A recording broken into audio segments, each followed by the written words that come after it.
Buenos días con todos.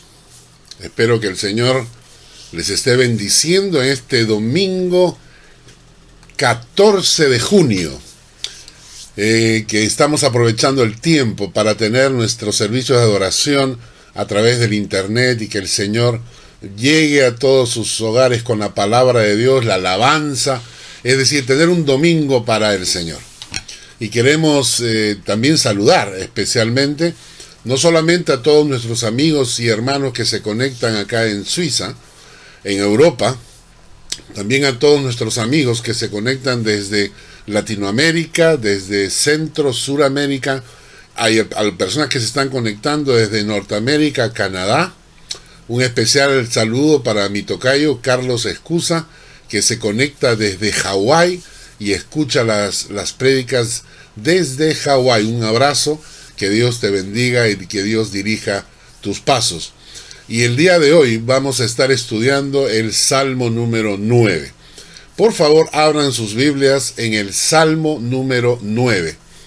Mientras abren sus Biblias, quería decirles que sería lindo que nos escriban y que nos digan desde dónde se están conectando. Si están acá en Suiza, escríbanos y díganos desde qué cantón, desde qué pueblo se están conectando, y si están en otras partes del mundo, desde qué país se están conectando, para gozarnos con ustedes en este servicio de este ministerio live que estamos haciendo para llevar la palabra de Dios a todos ustedes. Entonces, abran sus Biblias en el Salmo 9, ténganlas abiertas, manténganla abierta en el Salmo 9, que es el pasaje que vamos a utilizar hoy día para estudiar la palabra de Dios. Antes que nada, como introducción, quería decirles que hay dos tipos de personas en realidad. Las personas reactivas y las personas proactivas.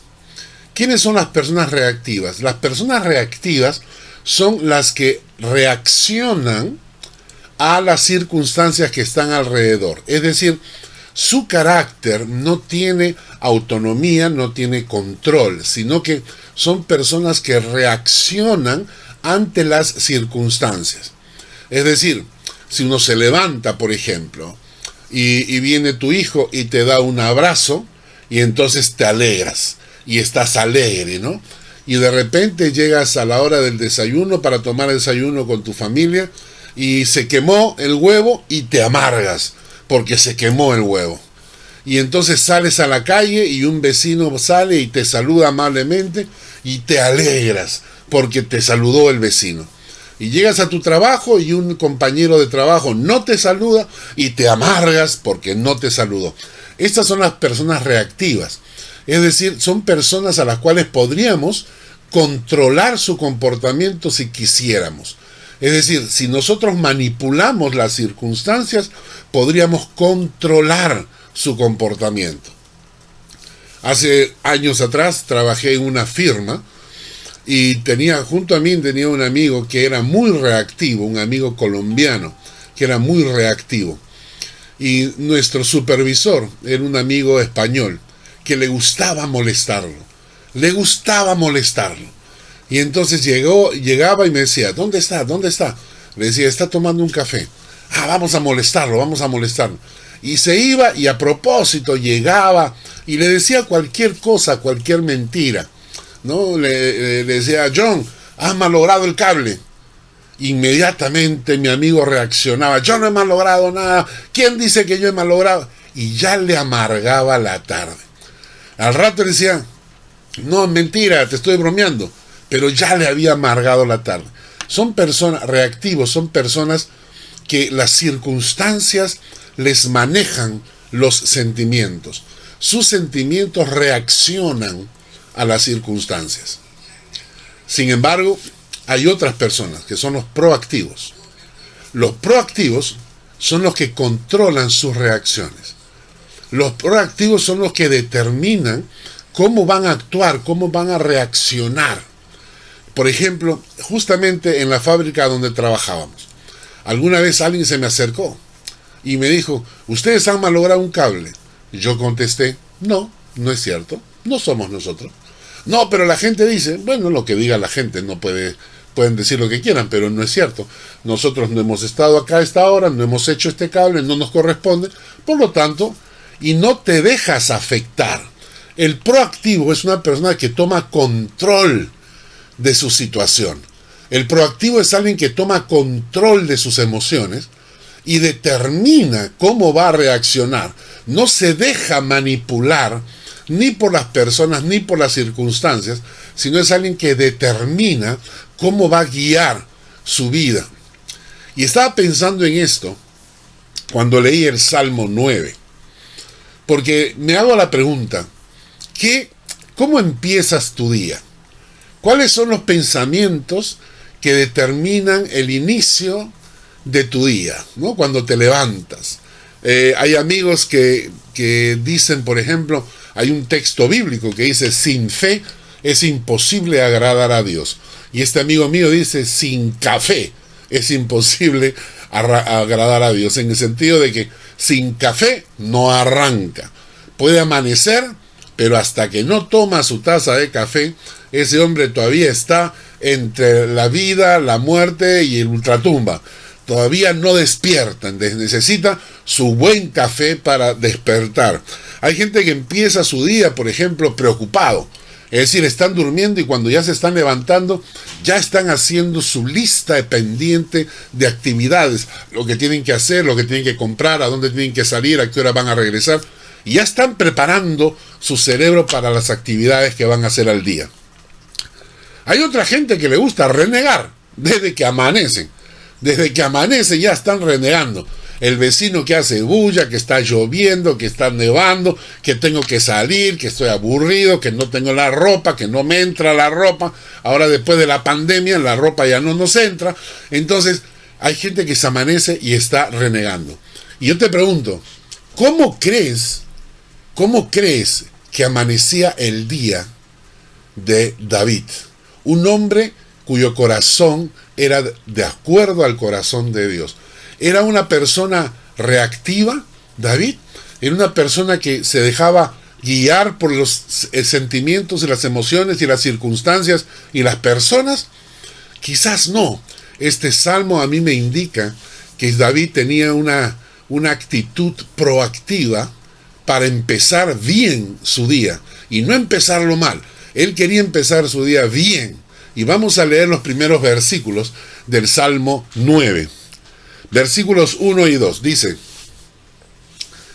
te alabaré, oh Jehová, con todo mi corazón.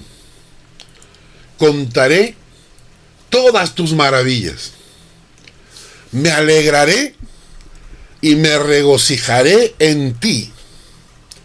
Cantaré a tu nombre, oh Altísimo. Qué preciosa manera de empezar el día. Qué linda actitud para comenzar tu día. Empieza diciendo, hay 4 cosas. Te alabaré, oh Jehová, con todo mi corazón. Contaré todas tus maravillas. Me alegraré y me regocijaré en ti. Cantaré a tu nombre, oh Altísimo. Y entonces David, cuando empieza, en lugar de estar renegando y estar escuchando noticias negativas, y prendes el noticiero y te bombardea el noticiero con la gente que se murió, la gente que asaltaron, la gente que mataron, el coronavirus y cuántos han muerto, en lugar de llenarte de noticias malas, David empieza su día diciendo, te alabaré, oh Jehová, con todo mi corazón. Es una alabanza donde está involucrando todo tu corazón. No estás alabando de boquitas, de palabra nomás, sino realmente tu corazón quiere alabar a Dios. Y entonces te levantas con una actitud de alabanza. Muchas personas se levantan y dicen, yo tengo un tiempo de oración al principio, cuando me levanto en el día. Pero ¿saben qué es su tiempo de oración? Su tiempo de oración es una lista de peticiones. O sea, se despiertan y lo primero que hacen es pedirle a Dios una serie de cosas. Señor, te doy gracias por este día y te pido que me acompañes, que me guíes. Señor, necesitamos esto, necesito que ayudes, necesito que sanes, necesito que me proveas. Y empezamos el día pidiéndole a Dios una serie de cosas. Y esto es como levantarte junto a tu esposo Y cuando tu esposo abre el ojo, lo primero que tú le dices: hola mi amor, ¿cómo estás? Buenos días. Quiero hacerte una lista de las cosas que te voy a pedir. Necesito que compres pan, que traigas leche, que compres el tomate. No te olvides de recoger la ropa. Caramba, así nadie quiere vivir, ¿no es cierto? Nosotros queremos levantarnos y lo primero que queremos hacer es pasar un tiempo de alabanza con Dios. Un tiempo de alabanza. Alabar a Dios con todo el corazón. Involucrar tu alma en un tiempo de alabanza. Agradecerle a Dios por cada cosa buena que ha dado. Alabar a Dios porque te permitió un día más de vida. Dios pudo determinar que esa noche murieras durante el sueño, pero no fue así. Te levantó y te ha dado un año más, un día más, para estar con tu familia, con tus hijos, para poder alabar a Dios. Entonces, despierta con esa actitud, que tu corazón proactivo no se deje guiar por las malas noticias. Que tu corazón se despierte y diga: yo quiero levantarme alabando a Dios, con una actitud de alabanza a Dios. La segunda cosa que dice los primeros 2 versículos, dice: contaré todas tus maravillas. La palabra contar acá es publicar, proclamar todas tus maravillas. Proclamar, publicar, contar todas tus maravillas. Y nosotros tenemos tan mala actitud que lo primero que hacemos cuando nos encontramos con la gente es contar las malas noticias y decir: wow, dice que va a llover toda la semana. ¿Y has visto cuánta gente se ha contaminado del coronavirus? ¿Y has visto cuánta gente se murió? ¿Y has visto? Y comentamos las cosas negativas. Nos juntamos a hablar de las cosas negativas. Y el salmista David dice: yo voy a contar, pero no voy a contar cosas negativas. Yo voy a contar tus maravillas. Las maravillas que Dios hace en mi vida. ¿Saben ustedes que esta es una de las mejores maneras de evangelizar? Cuando tú entras a un lugar y traes buenas noticias, cuando tú cuentas a la gente lo que Dios hace en ti, ya estás evangelizando. No tenemos que llevar un mensaje teológico, no tenemos que convencer a nadie. Basta con que cuentes lo que Dios hace en tu vida. Entonces vives una fe activa, una fe dinámica, ¿no? Y cuando tú te encuentras con la gente, dices: Dios, no te imaginas, el día de hoy el Señor hizo un milagro en mí. ¿Sabes qué? Hoy, no te cuento, llegué y justo estaba orando y para el bus, y el bus se había retrasado 3 minutos. Y no tenía cómo pagar la cuenta. Y justamente el seguro me devolvió una cantidad y con eso pude pagar la cuenta. Cuando tú cuentas las maravillas que Dios está haciendo en tu vida, ya estás testificando, ya estás diciéndole a la gente: tengo un Dios vivo, tengo un Dios vivo, no tengo un Dios muerto, no tengo un Dios de estampitas, no tengo un Dios de cuadros. Como dice esa canción, mi Dios no está encerrado en las iglesias, mi Dios no está pintado en los cuadros, mi Dios es un Dios vivo, y ese Dios actúa y hace maravillas, y yo voy a contarlas. ¿A quién las vas a contar? A todo el mundo. A todo el mundo.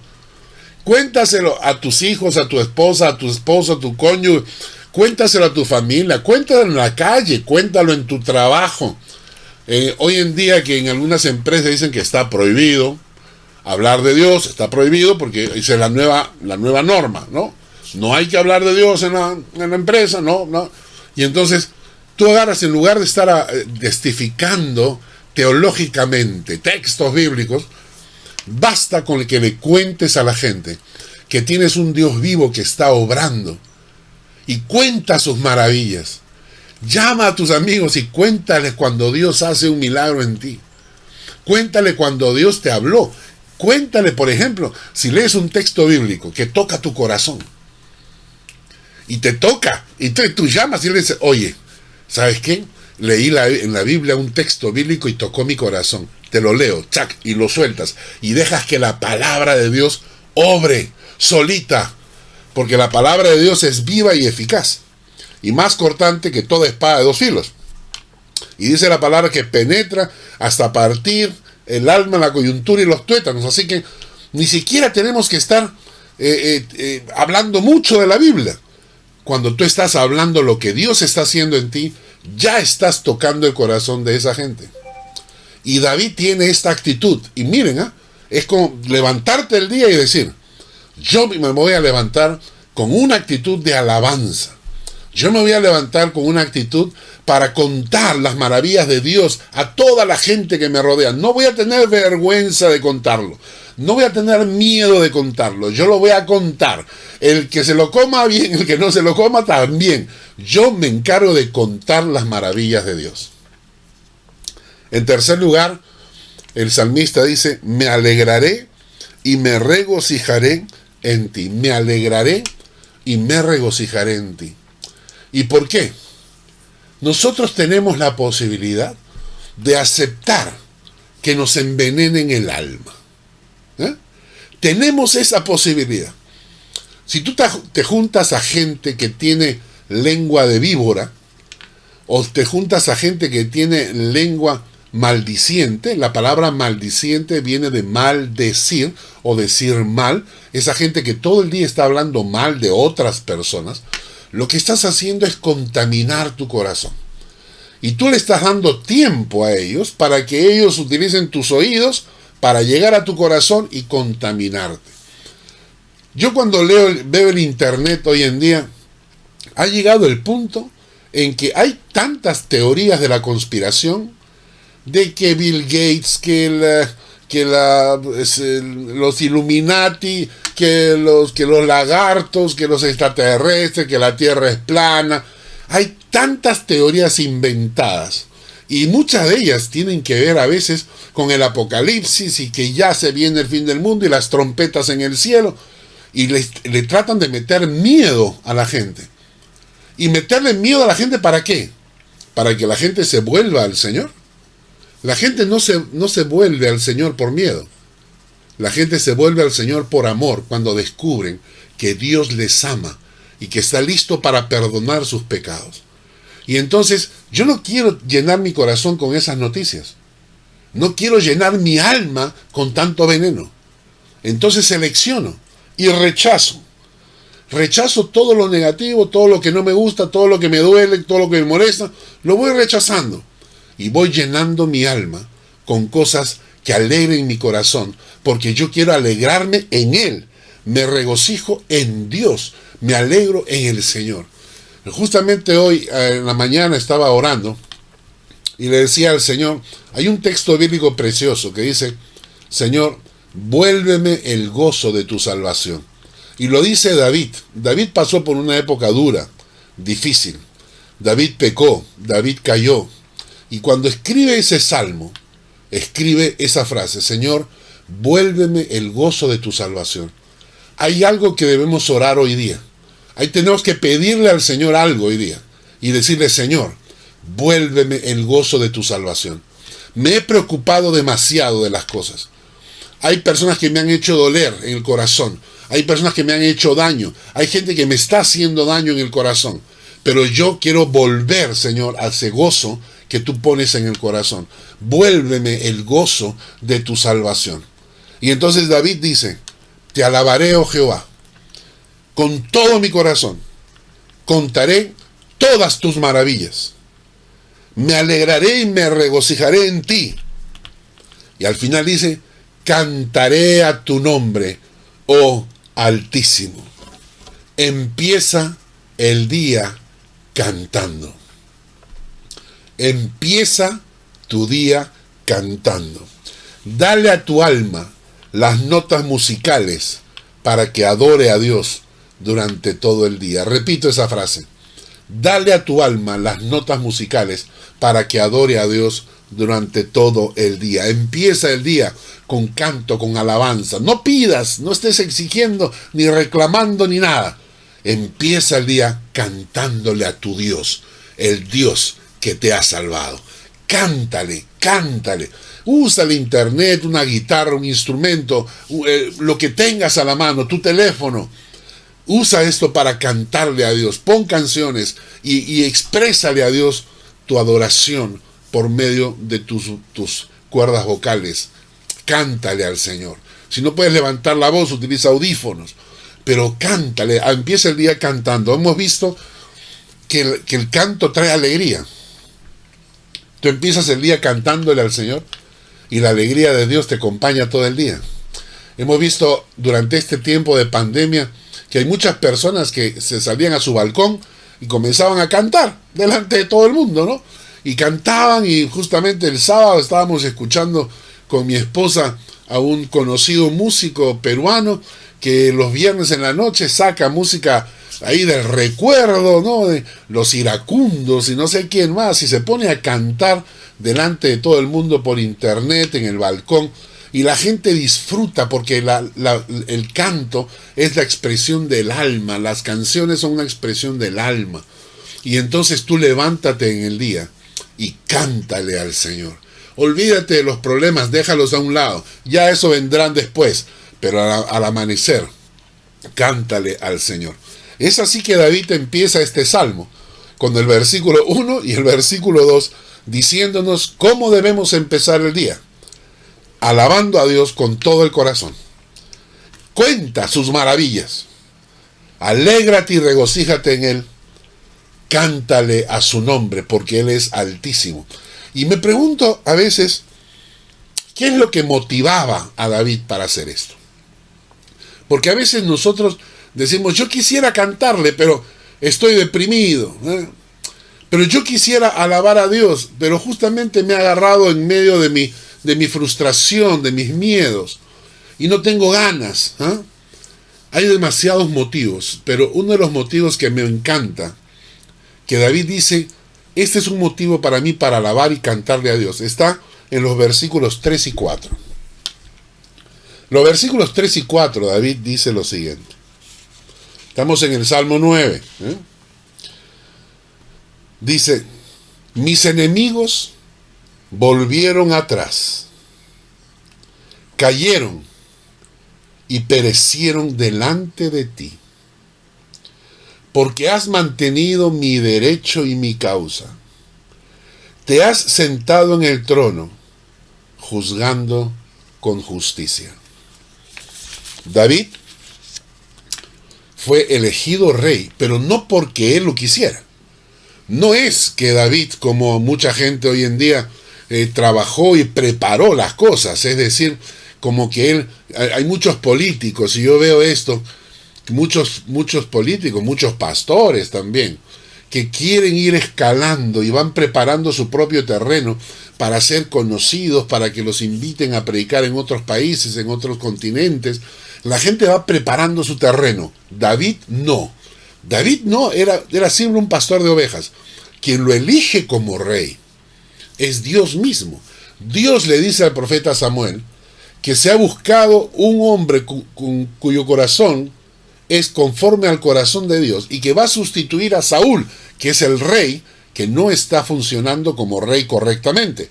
Y entonces David de repente se encuentra que lo han elegido para ser el futuro rey de Israel. Y Saúl no le gustó la idea, así que, ¿qué vamos a hacer? Cuando Saúl se da cuenta que David es el próximo sucesor, entonces Saúl empieza una persecución para matarlo. Y mucha gente comienza a perseguirlo y David tiene que escapar. Y tiene enemigos gratuitos. Y entonces él escribe y dice, mis enemigos volvieron atrás, cayeron y perecieron delante de ti. ¿Por qué? Porque has mantenido mi derecho y mi causa. Te has sentado en el trono, juzgando con justicia. Lo que David está diciendo es que Dios lo estaba protegiendo. Dios defendía su causa y su derecho. Su causa y su derecho. Dios lo está protegiendo. ¿No te parece impresionante? Cuando la gente habla de Dios, y yo le digo, mi Dios es el Dios de la Biblia, porque el Dios de la Biblia es un Dios protector de sus hijos. Es un Dios protector de sus hijos. Dios está cuidándonos. Dios está protegiéndonos. Y a veces no nos damos cuenta de lo que esto significa. de la magnitud de lo que esto significa. Saber que tienes un Dios protector. Vamos a leer algunos textos bíblicos.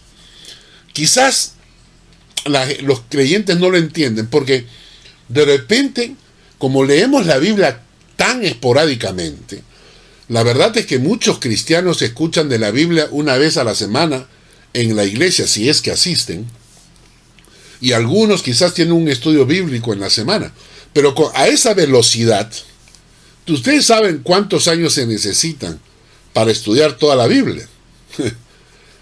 un pasaje el miércoles y un pasaje el domingo, y ahí ya está listo, y tendríamos la vida por delante y nunca conoceríamos toda la palabra de Dios. Quizás por eso es que nosotros los creyentes no entendemos que Dios es nuestro protector. Y miren textos bíblicos, quiero que me acompañen. No necesito que muevan ni lo busquen, sino que lo lean en la pantalla y apunten el texto para que después puedan revisarlos en casa.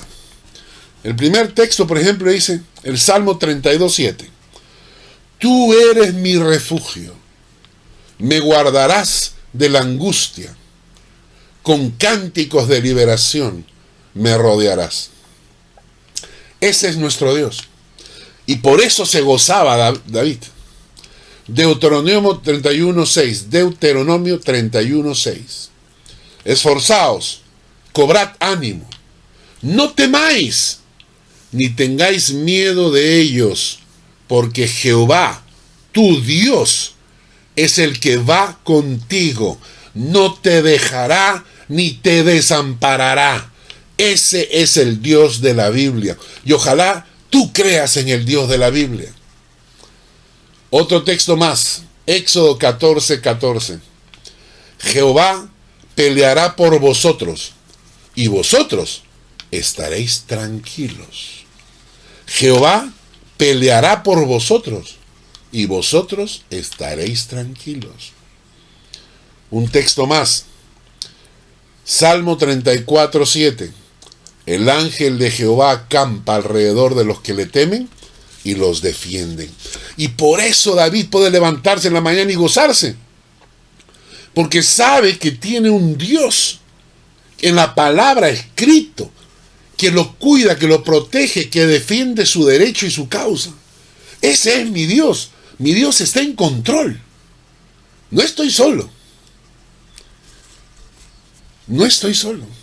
Y cuando leo la Biblia, y por eso es bueno estudiar la Biblia, cuando leo la Biblia me doy cuenta de que ese Dios protector va acompañando a su pueblo todo el tiempo. Cuando está el pueblo, cuando salen de Egipto, y los egipcios vienen por detrás, y están entre la espada y la pared, porque por un lado estaban los egipcios, y por otro lado estaba el Mar Rojo. Y entonces no sabían qué hacer. ¿Y qué? ¿Dios los dejó? No, Dios pone su mano y se abre el mar y cruzan por ahí. Y hoy en día han encontrado restos arqueológicos de justamente carros de guerra egipcios en el fondo del Mar Rojo por donde cruzaron el pueblo de Israel, demostrando que la historia es cierta, arqueológicamente. Y cuando estaban en el desierto, la nube los cubría y la llama de fuego les daba calor y les daba luz en la noche. Esos 40 años que estuvieron en el desierto, a pesar de que el pueblo de Israel no hizo siempre lo que debía hacer, no por eso Dios le quitó su protección. Cuando Daniel está orando y prohíben orar a nadie que no sea el emperador de Babilonia, y Daniel sigue orando.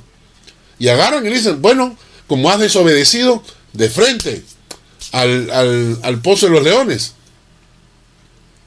¿Y qué pasó? Nada. Ahí estaba el Señor con él, caminando en medio de los leones, y lo protegió y lo cuidó. Y tantas historias de la Biblia que mencionan con un Dios protector que nos cuida. Entonces, es motivo suficiente para levantarnos cada mañana y alabar a Dios y cantarle y proclamar sus maravillas y decirle, Señor, tú eres lo máximo porque tú estás cuidándome todo el tiempo. Me estás protegiendo todo el tiempo. Y a veces, como les digo, no lo hacemos quizás porque no conocemos la palabra, porque no leemos la palabra lo suficiente. O quizás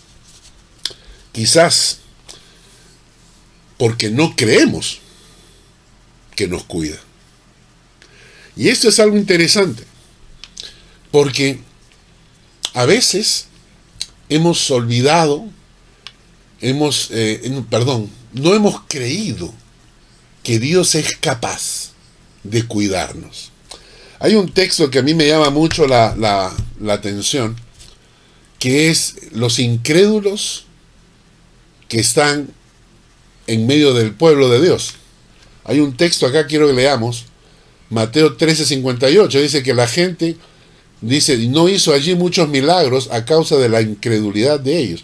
Era Capernaum, una ciudad donde Jesús no hizo muchos milagros porque la gente no creía. La verdad es que hay muchos creyentes que están en la iglesia, que se llaman creyentes, se llaman cristianos, pero en el fondo no creen. En el fondo sus oraciones son como oraciones diplomáticas. Son como una conversación fantasiosa con un Dios en algún lado, pero que ellos en el fondo realmente no creen que Dios pueda hacer algo. No. Entonces oran por cortesía, vamos a decirlo así. Cuando les pides, vamos a orar porque hay un enfermo, vamos a orar para que Dios ponga su mano, esta gente no lo cree. En el fondo de su corazón son creyentes diplomáticos, vamos a decirlo así. Y por eso es que Dios no puede obrar milagros. Entonces, cuando decimos Dios nos protege, pero ¿cuánta gente en la iglesia cree realmente esto? Y lo cree realmente. Entonces, la incredulidad bloquea el poder de Dios. El otro pasaje que conocemos es el pasaje de la mujer que enferma con flujo de sangre. Una mujer que padecía de flujo de sangre desde hacía 12 años, que había gastado en médicos todo cuanto tenía y por ninguno había podido ser curada. Y se le acercó por detrás y tocó el borde de su manto, y al instante se detuvo el flujo de su sangre. Entonces Jesús dijo, ¿quién es el que me ha tocado? Y negando todos, dijo Pedro y los que con él estaban, Maestro, la multitud te aprieta y te oprime por todos lados, y dices, ¿quién es el que me ha tocado? Pero Jesús dijo, alguien me ha tocado, porque yo he conocido que ha salido poder de mí. Entonces cuando la mujer vio que no había quedado oculta, vino temblando y postrándose a sus pies, le declaró delante de todo el pueblo por qué causa le había tocado y cómo al instante había sido sanada. Y él le dijo, hija, tu fe te ha salvado. Entonces, ¿por qué no vivimos en esa protección de Dios? Quizás porque no creemos, quizás porque no leemos la palabra y no sabemos. O de repente en el fondo realmente no lo creemos, ¿no? Hay una tercera razón, y puede ser que estemos alejados de la protección de Dios por propia voluntad. A veces escuchamos la historia del hijo pródigo, que en un momento decidió irse de su padre. Y le pide al padre y le dice, Padre, dame mi herencia y yo me voy a ir por ahí. Y Dios es un caballero. Y Dios nunca te obligará a quedarte a su lado. Si tú quieres irte y alejarte del Señor, es tu decisión. Y escúchame, no es que Dios te va a castigar. Es simplemente que sales de la cobertura de la protección de Dios. Hay un texto en Salmo 109, versículo 17, que dice, amó la maldición y ésta le sobrevino, y no quiso la bendición, y ella se alejó de él. Amó la maldición y ésta le sobrevino, no quiso la bendición, y ella se alejó de él.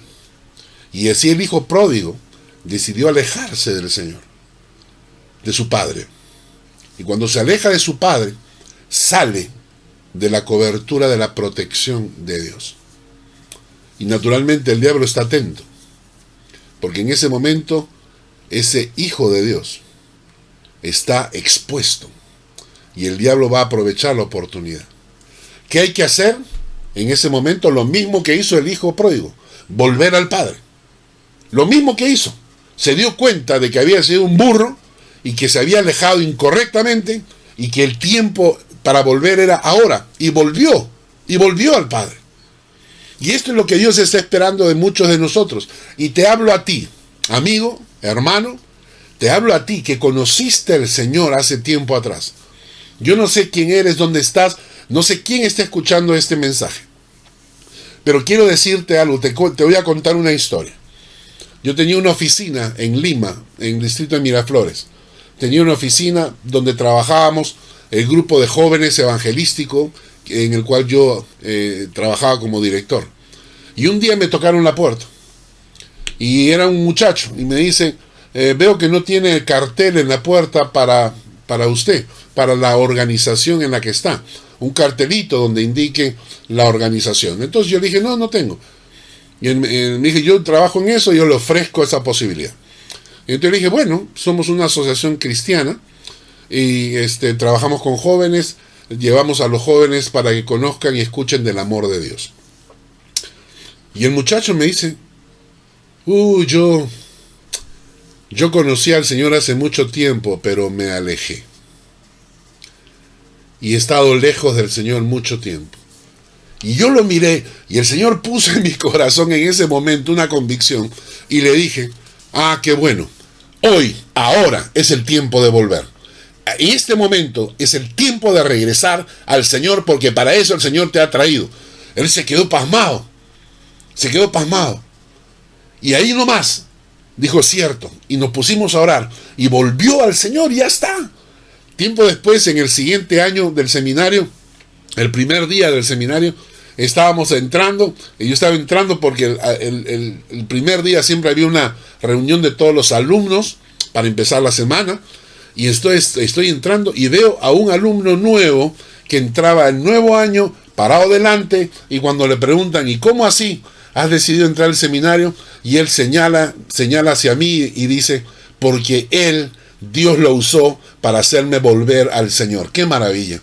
Y de repente tú estás escuchando esto, y escúchame, estar lejos del Señor no es ningún tipo de camino fácil. Es hora de volver al Señor. Vuelve al Señor ahora. ¿De acuerdo? Así que vivir bajo la protección divina. Entonces la protección de Dios es una promesa. Repito entonces, la protección de Dios sobre tu vida es una promesa. Quizás no lo sabes porque no estudias la palabra lo suficiente. Quizás no lo crees y te falta la fe para creer que Dios realmente te está protegiendo. O quizás te has alejado y tienes que volver al Señor. Y quiero decirte algo. Si Dios promete protección divina sobre sus hijos siempre, ¿por qué hay veces en que tenemos que pasar por circunstancias adversas? Y quiero que leamos un texto, y lo vamos a leer detenidamente. Vamos a leer un texto detenidamente para que veas tú cuál es el propósito de esas épocas difíciles. Vamos a llamarle cuando tú estás caminando bajo la bendición de Dios, cuando tú caminas en la santidad de Dios, cuando tú caminas en las bienaventuranzas de Dios, su bendición y su protección jamás se apartarán de ti. Pero a veces necesitas tiempo de entrenamiento. Se llama entrenamiento supervisado, para que tu fe no se atrofie, porque si no usas la fe se atrofia. Así que tienes que estarla ejercitando. Nunca pierde su protección, nunca pierde su bendición. Pero cuando viene el momento correcto, necesitas entrar en entrenamiento para reactivar muchos músculos espirituales que se han quedado un poquito atrofiados. Y por eso son las pruebas y las dificultades. No es que Dios no te está protegiendo. No, no es. Dios te sigue protegiendo. Pero en medio de esa protección necesita reactivar tus músculos espirituales y por eso te pone a prueba. Te voy a dar una ilustración. Hace un tiempo atrás, estos barcos pesqueros gigantes de Japón iban y eran arrastreros, es decir, abrían sus puertas y arrastraban con todos los peces, ¿no? Pero cuando llegaban a Japón, resulta que muchísimos de esos peces se habían muerto por tanto pescado y estar estáticos, se habían muerto muchísimos y el sabor de los pescados era un sabor extraño, un sabor raro. Buscaron todas las soluciones posibles y no encontraron ninguna. Hasta que un viejo pescador japonés les dio la solución. Les dijo, en la bodega donde están los pescados, tienen que meter un pequeño tiburón. En la bodega donde están los pescados, tienen que meter un pequeño tiburón. La gente, pero está loco, pero ¿qué le pasa? ¿Se va a comer a los pescados? Y entonces él les dijo, sí, se va a comer a algunos, pero el resto va a estar en continuo movimiento, alejándose del tiburón. El tiburón se va a comer y va a estar lleno, ya no va a querer comer más. Pero va a llegar un momento en que los demás pescados van a seguir escapando del tiburón por miedo a que se los coman. Y por estar escapando se van a mantener activos. Y por eso la carne del pescado va a tener ese sabor fresco. Y así fue. Y a veces en nuestras vidas necesitamos un tiburoncito. Un tiburoncito que nos active, ¿no? Es un tiburoncito que nos haga estar despiertos en la fe. Y el texto que vamos a leer ahora quiero que lo leamos detenidamente. Está en Deuteronomio capítulo 8, versículos 1 al 10. Dice, cuidaréis de poner por obra todo mandamiento que yo os ordeno hoy, para que viváis y seáis multiplicados, y entréis y poseáis la tierra que Jehová prometió con juramento a vuestros padres. Y te acordarás de todo el camino por donde te ha traído Jehová tu Dios estos 40 años en el desierto. Escucha bien, para afligirte, para probarte, para saber lo que había en tu corazón, si habías de guardar o no sus mandamientos. Y te afligió, y te hizo tener hambre, y te sustentó con maná. ¿Ven ustedes? La prueba supervisada, es decir, la prueba y la protección a la vez. Te hizo tener hambre y te sustentó con maná. Te afligió, pero te protegió. Dice, y te sustentó con maná, comida que no conocías tú, ni tus padres la habían conocido, para hacerte saber que no solo de pan vivirá el hombre, mas de todo lo que sale de la boca de Jehová vivirá el hombre. ¿Tu vestido nunca se envejeció sobre ti? ¿Ni el pie se te ha hinchado en estos 40 años? Reconoce a sí mismo en tu corazón que como castiga el hombre a su hijo, así Jehová tu Dios te castiga. Guardarás pues los mandamientos de Jehová tu Dios, andando en sus caminos y temiéndole.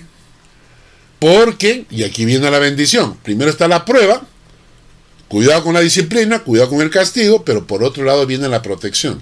Versículo 7, porque Jehová tu Dios te introduce en la tierra buena, tierra de arroyos, de aguas, de fuentes y de manantiales que brotan en vegas y montes, tierra de trigo y cebada, de vides, higueras y granados, tierra de olivos, de aceite y de miel, tierra en la cual no comerás el pan con escasez, ni te faltará nada en ella, tierra cuyas piedras son hierro y de cuyos montes sacarás cobre, y comerás y te saciarás y bendecirás a Jehová tu Dios por la buena tierra que te habrá dado. qué maravilla de texto bíblico, por Dios. Qué profundidad de la palabra, ¿eh? Nos está diciendo que te llevó por el desierto. Sí, pero al final te espera la tierra prometida. Y te afligió en el desierto. Y te dio maná. Y esta es la forma en que Dios obra con nosotros. Es decir, por un lado te aflige, por otro lado te provee. Por otro lado te prueba, por otro lado te cuida. Y este caminar, tu fe, está permanente siendo activa. Tener el tiburoncito, el tiburón dentro de tu barco. ¿Para qué? Para que tu fe esté activa. Porque el objetivo es que al final sus bendiciones te alcancen.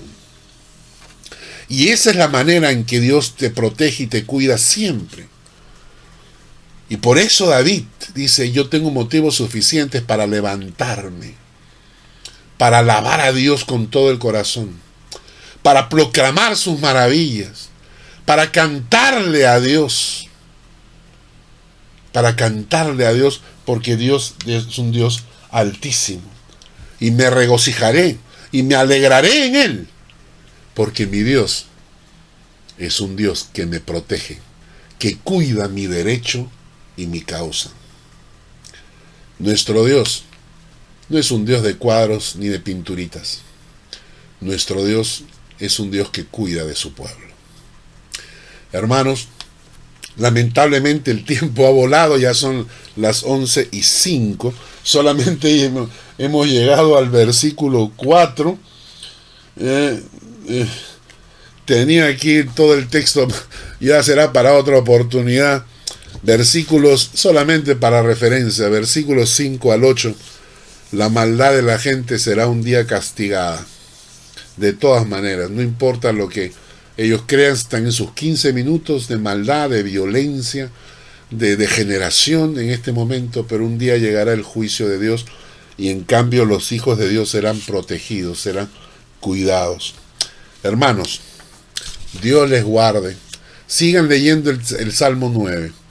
Y si tienen preguntas, el Salmo 9 es preciosísimo. Al final, el Salmo 9 termina diciendo esto: pon, oh Jehová, temor en ellos, conozcan las naciones que no son sino hombres. Debemos orar por nuestras naciones, debemos orar por nuestros países. El mundo está cada vez más lleno de violencia, de maldad. Se están matando niños que no han nacido.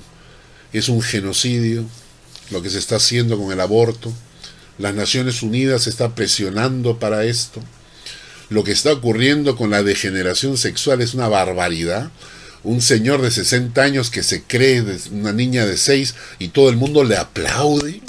Le aplaude porque un señor de 60 años tiene un problema psicológico grave y ahora la psicología dice, no, es su identidad. ¿Qué vamos a hacer con ese señor que tiene 60, que se cree una niña de 6 y se enamore de su vecino que tiene 7 añitos? ¿Qué vamos a hacer? ¿Vamos a dejarlo? O sea, lo que está pasando en el mundo es una degeneración.